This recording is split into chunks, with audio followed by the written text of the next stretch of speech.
बिस्मिल्लाहिर्रहमानिर्रहीम। अस्सलामुअलैकुम दोस्तों, अमजद अली हाज़िर खिदमत है।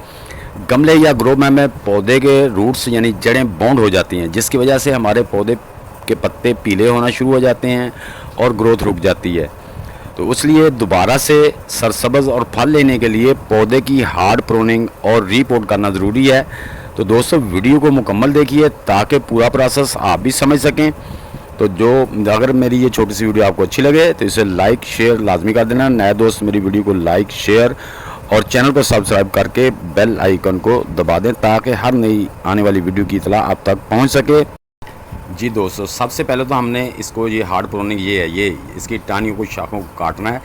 इसके जो शूट्स होते हैं ना, जहाँ से इसकी नई ब्रांचेस आनी होती हैं, जहाँ पे उसको नॉट भी कहते हैं, उसको देख के काटना है। वो हमने थोड़ी छोड़ देनी है ताकि हमारे पौधे की नई जो शूट्स हैं वो निकल सकें और हमारा पौधा दोबारा से सरसब्ज़ और फल देने के काबिल हो सके। तो इस तरह ये देखें, मैं आपके सामने काट रहा हूँ जिस तरह ये उसके जो शूट्स हैं ना, वो ये देखें। अब जो नीचे वाली मोटी ब्रांच है, इस पर शूट्स मैंने तोड़ दिए थे, वो इसलिए ऊपर वाली टानियों को काट रहा हूँ ताकि ऊपर जाके इसके जो नए शूट्स हैं वो आ जाएँ। तो इसको हम पहले इसकी हार्ड प्रूनिंग कर देंगे इस तरह से। तो जी दोस्तों, इस तरह से आपने भी अपने पौधों की हार्ड प्रूनिंग कर देनी है। अगर आपके बेल वाले पौधे हैं, उसकी भी जो बारीक ब्रांचें होती हैं उनको भी ऊपर से अगर काट देंगे तो उसको भी, अगर आप उसके रूट बाउंड हैं तो उसको काट के तो उसको भी रिपोर्ट कर दें। उससे ये होता है कि जब हम दोबारा उसको रिपोर्ट करेंगे तो उसके नए रूट्स जब निकलेंगे तो उससे हमारा पौधा जल्दी ग्रीन और दोबारा फल उठाने के काबिल हो जाएगा। तो इस तरह आपने भी इसकी हार्ड प्रूनिंग कर देनी है। तो जी व्यूअर्स, आप देखें, ये आपने भी इस तरह ये देखें, जैसे मैं 5 से 6 इंच पौधे के चारों तरफ से छोड़ के छुरी की मदद से ये देखें मैं उसके जो फीडर रूट है वो काट रहा हूँ। तो इसको काट के इस तरह आपने भी इस तरह आराम से छुरी से काट लेना है ताकि हमारे पौधे के साथ जो मिट्टी लगी हुई है वो लगी रहे, वो ज़्यादा ना निकले। तो इस तरह आपने भी काट लेना है। अब जब मैं इसके साथ, अगर हम ऐसे ही पौधे को निकालेंगे मिट्टी तो फीडर रूट दूर तक होंगे तो मिट्टी निकल जाएगी। ये मैंने अब काट दिया है। इस तरह अगर आपका पौधा नहीं निकल रहा तो इसको ये देखें, ये तो अगर आपका हार्ड गमले में या बाल्टी में है तो फिर भी आप उसको साइडों से जब मारेंगे तो वो पूरी निकल आएगा, पूरा मिट्टी समेत निकल आएगा। तो उसको फिर है ना, हम ये मैं अभी आपको दिखाता हूँ। ये देखें, ये निकल आया। अब ये देखें, मैंने छुरी से काट लिया था तो वो मिट्टी साथ में ही है, मिट्टी नहीं निकली। हम थोड़ी सी मिट्टी जो है ना वो इसमें से और काट देंगे जो एक्स्ट्रा है। तो ये हमने पूरा पौधा मिट्टी समेत जो है ना निकाल लिया है। इस तरह आप भी अपना पौधा निकाल कर, ये हम इसको थोड़ा सा और मिट्टी को जला देंगे। हम बस 4-4 इंच मिट्टी तकरीबन रहने देंगे। 3-3 4-4 इंच जो है ना वो मिट्टी रख ली है, बाकी हमने उतार दी है।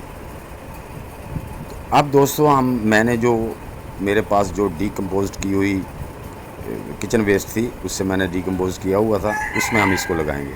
ये मिट्टी हम सारी मैं निकाल के दिखाता हूँ। इसमें ये देखें, ये सारे इसमें रूट्स, जो फीडर रूट्स थे वो बिल्कुल बाउंड हो गया था, पूरे बैग में फीडर रूट्स फैले हुए थे। तो इसलिए पौधे जो है ना वो पीला होना शुरू हो गया। हालांकि उसको जो मर्ज़ी करें आप, खाद दें जो मर्ज़ी करें, क्योंकि उसके रूट्स जो है ना वो बाउंड हो गए हैं, इसलिए पौधा वो ग्रोथ नहीं करता।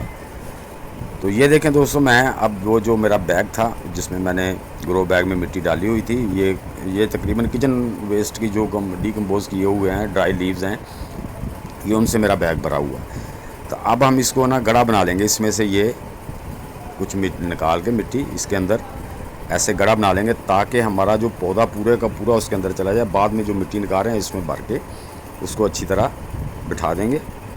ये देखें, इसमें से आपने भी ऐसे ही उसके अंदर से मिट्टी निकाल लेनी है, थोड़ी सी नीचे रहने देनी है ताकि नीचे वाले रूट जो है ना वो उस मिट्टी को भी नरम कर देना है। तो ये आप देखें, ये आप देख रहे हैं कि रूट्स सारे रूट्स हैं, ये टोटल रूट्स हैं। ये जो मैंने मिट्टी पहले निकाली है ना, इस वजह से ना रूटों को आगे जाने की जगह नहीं मिलती, जिस वजह से वो पौधा आपका स्ट्रेस में चला जाता है, उसके पत्ते पीले होना शुरू हो जाते हैं, वो ग्रोथ नहीं करता, फल नहीं उठाता। तो अब ये देखें, मैंने उस गड़ा ऐसे बना लिया था। ये देखें, अब हम इसको इसमें रख के जो मिट्टी हमने निकाली थी वो फिर इसके साइडों में डाल के इसको अच्छी तरह दबा देंगे, हल्के हाथ से, ज़्यादा ज़ोर से नहीं दबाना, हल्के हाथ से दबाना है। हाँ जी, तो जब हम पानी देंगे तो वो मिट्टी नीचे बैठ जाएगी, लेकिन हाथों से थोड़ा थोड़ा उसको मिट्टी को बिठाते जाना है, ऐसे थोड़ा थोड़ा ऐसे दबाते जाना है ताकि वो पौधा किसी साइड को गिरे ना हाँ, इसको साइडों से थोड़ा थोड़ा उंगलियों की मदद से इसको दबाते जाना है। तो आप भी दोस्तों इस तरह से दबा देना है आपने। जो मिट्टी हमने ग्रो बैग से वो पौधे को लगाने के लिए निकाली थी, वो सारी मिट्टी को उसमें डाल के अच्छी तरह उसको पैक कर देना है। अगर और ज़रूरत पड़े तो और भी डाल देनी है। तो अब मैं इसको क्या करूँगा कि साइडों में थोड़ा थोड़ा ना बैग के, क्योंकि मैंने साइडों में सुराख रखे थे कि बारिश का पानी निकल जाए, तो हम इसको मिट्टी को थोड़ा साइडों में कर देंगे। पौधे के पास छोटा सा गड्ढा बना देंगे ताकि हम जो पानी इसको दें वो बाहर ना निकले। तो दोस्तों अब हम इसको भर के 2 लीटर पानी मैंने इसको दे दिया है। अभी मैं आपको वो पौधे भी दिखाऊंगा जो मैंने जो है ना वो जुलाई के शुरू में उनकी हार्ट प्रूनिंग कर दी थी। वो देखें माशाल्लाह कितने हेल्दी हो गए हैं, और उन पे ये देखें माशाल्लाह फ्रूट भी आना फल लगना शुरू हो गया है। तो ये 1 महीने बाद माशाल्लाह, हालांकि मेरे से इतनी केयर नहीं हुई, गर्मी थी तो मेरे से इतनी ज़्यादा केयर भी नहीं हो सकी, तो फिर भी माशाल्लाह इस पर फूल और फल आना शुरू हो गया। आप भी अपने पौधों की इस तरह जब प्रूनिंग कर देंगे तो आपके पौधे भी सरसब्ज़ हो जाएंगे और उन पर दोबारा से फ्रूटिंग आनी शुरू हो जाएगी, क्योंकि आगे मौसम भी नॉर्मल हो रहा है अगस्त से आगे। तो आपके पौधे बहुत अच्छा आपको सर्दियों तक फल देंगे। तो दोस्तों उम्मीद है मेरी ये छोटी सी वीडियो आपको पसंद आई होगी। अगर पसंद आई है तो इसे लाइक और शेयर लाजमी कर दें। तो नए दोस्त मेरी वीडियो को लाइक शेयर और चैनल को सब्सक्राइब करके बेल आइकन को ज़रूर दबा दें ताकि हर नई वीडियो की इत्तला आप तक पहुंच सके। दोस्तों मिलते हैं इंशाल्लाह नेक्स्ट इसी तरह की इन्फॉर्मेटिव वीडियो के साथ। तो तब तक के लिए अपने भाई को इजाज़त दीजिए। सब दोस्तों को अल्लाह हाफिज़।